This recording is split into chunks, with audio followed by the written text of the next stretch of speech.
This is Mentors World Publishers, and welcome to yet another interesting presentation. And today we are simply looking at 6 smart strategies to use when you are struggling to make hard decisions. Life is about making decisions, and how well we make those decisions determine how well we live later on in the future. Your entire life is organized around making decisions. Every day you make simple choices like what you want to wear or what time you want to wake up. These are choices which don't cause you too much strength. But bigger decisions are those that could change your life or impact the people you love and could be a source of significant anxiety. That's why we need to be very careful when it comes to making life decisions. How do you make bigger decisions? Number 1, you must follow your intuition. Intuition is the ability God has placed in our hearts. Unfortunately, few people have learned to use their intuition. God speaks through our hearts by means of intuition. So if we learn to use this ability, we would actually save ourselves from a lot of trouble. When you feel stuck or indecisive, it is typically because you are disconnected from yourself. When you are faced with the I don't know, you need to take a time out and listen to the silent whisper of your soul. You must take a few deep breaths, close your eyes and tap into your intuition. You must run each choice through your mind and notice how your body responds. If you feel contracted or feel a pit in your stomach, that is a clear no. If you feel flattery but expansive and excited, well, that's a yes. But you are just being stretched out of your comfort zone. You go for it. So there's an art which we must learn when it comes to using the ability through intuition. God always speaks to us. God uses our hearts to communicate the most important life concerning our situation. Number 2, we must learn to meditate and listen to our inner wisdom. Whenever you have a tough decision to make, you meditate on it first. Sit for at least 10 or 15 minutes uninterrupted in your meditation space at home, and just breathe deeply, using your breath as an anchor to remain in the present moment. Ask for guidance from your inner guide. When you are done meditating, journal any wisdom that you have reviewed during that time. After deciding on the decision, ask yourself if this is the answer that you would be proud to tell your family and friends. Then you know you have made the right decision. But if you're having doubts as to the information you cannot share to your family because maybe they'll argue with you, then it means it's not the right decision. So there are things like meditation. Most people, when they hear the word meditation, they think when you are meditating, it's a time where you empty all your mind and you stop thinking. No, meditation is actually putting the right kind of thoughts in order to come up with a solution concerning a prevailing situation. Okay, so we have to move by the guide. The most important guide we have is the Holy Spirit. But it's only when we begin to cultivate the relationship with the Holy Spirit, then will begin to listen to his instruction. Through what? Intuition. The first thing we have discussed. Number 3, think about how your decision will make you feel later on. It is very important. Before you make any decision, think about how your decision will make you feel. Will it leave you in regret? Will it leave you in disappointment? Will it leave you a happy person? These are very, very important points to note.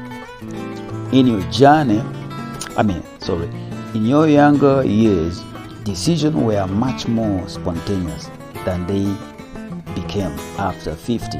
What this means is that in our young age, we make promptly and hurry decisions, of which most of them, lead us into a lot of problems. But as we begin to mature and as we progress in life, we begin to make delay when it comes to make decision, because when we're young, the motivation most of the time is the desires of our flesh. Self-satisfaction is what motivates us to make quick and decisions which are lacking wisdom. Now, if you decide if the decision fall in line with your values. Values are so important. Values are pinnacles or guidelines which protect your future and every step you are taking in life. So we must ensure that our values are strongly rooted in our lives. How will this make you feel later or tomorrow? If you don't work out, or if you eat this, how will you feel later? Now, decisions are not just about being in the present. They are about how you want to feel after you make them. So it is very important. What is important before you make a decision is the outcome. Look at the outcome. If I do this, if I did this, what will be the outcome? Am I going to get pleasing results? Will this decision help my family? Will this decision help my company? Will this decision help me as an individual? Very important points to consider before you make a decision. Number 4, ask yourself 2 important questions. When making difficult decisions, pro versus con lists are useful, except when they are not. Asking advice from a wise and objective friend, colleague, or mentor is critical, but doesn't always help. So the key is an individual. When you are really stuck with no clear means of resolution, ask yourself 2 questions. Which choice do I want to make? And how? And which choice am I trying to avoid making? The first exposes self-interest, which cannot be trusted. The second reveals the voice of conscience, which is the most likely guide to a well-calibrated moral compass. Remember, we have talked about an intuition plus the guide, who is the Holy Spirit. So God always uses your heart to give you instruction. The Holy Spirit uses your heart through intuition to give you guidelines so you can walk through them in order for you not to stumble. But most of the time, we are unable to detect God's voice. Why? Because of the flesh. Avoid analysis paralysis. What does this mean? With experience, making hard decisions gets a lot easier. Draw on your experiences and those from others, but ultimately the decision rests on your shoulders. There is an army adage: lead, follow, or get out of the way. Trusting your gut feelings lead to a lot of great, fast decisions in life. Analysis paralysis will limit your opportunities because you fear making the wrong choices. Weigh your option, pray, follow your heart, seek advice, but decide to act. Don't just be dormant. No one gets anywhere meaningful just watching the river rush by from the banks. No, you have to decide to jump into the river. Take a risk. Hard decisions require guts and faith in yourself. Avoid what ifs by pushing yourself.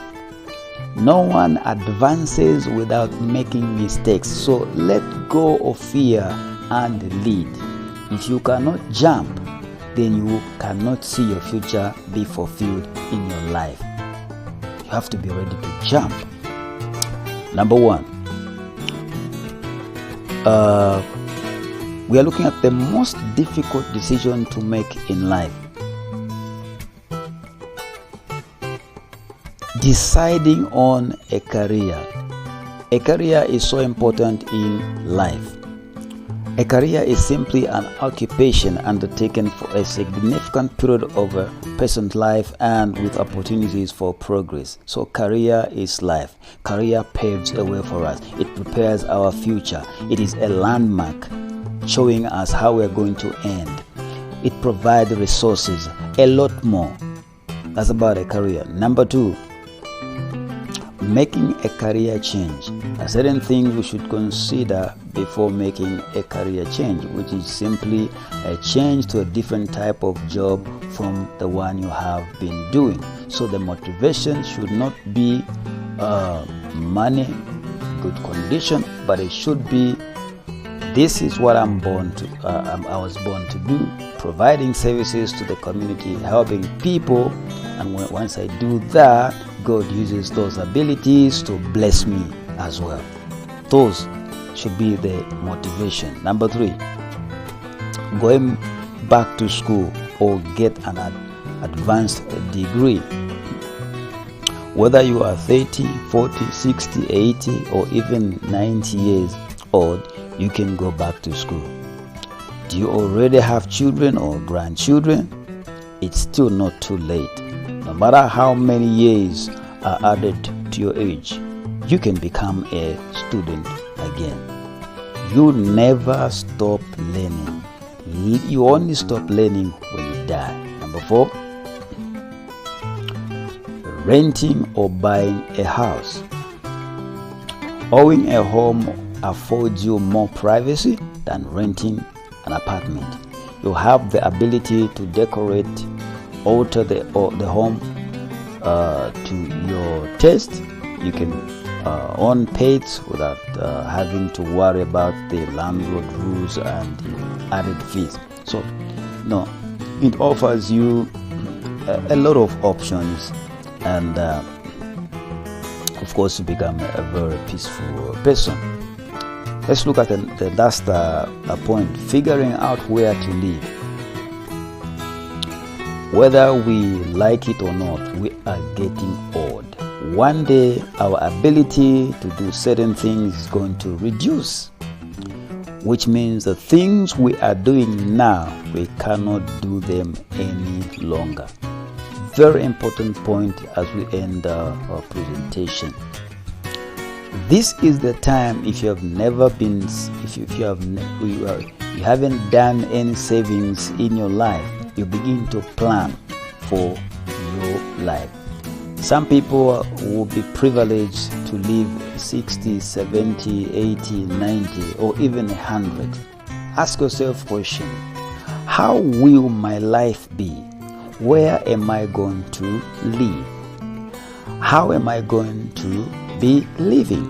What kind of food will I be eating? At this point, your strength is abated.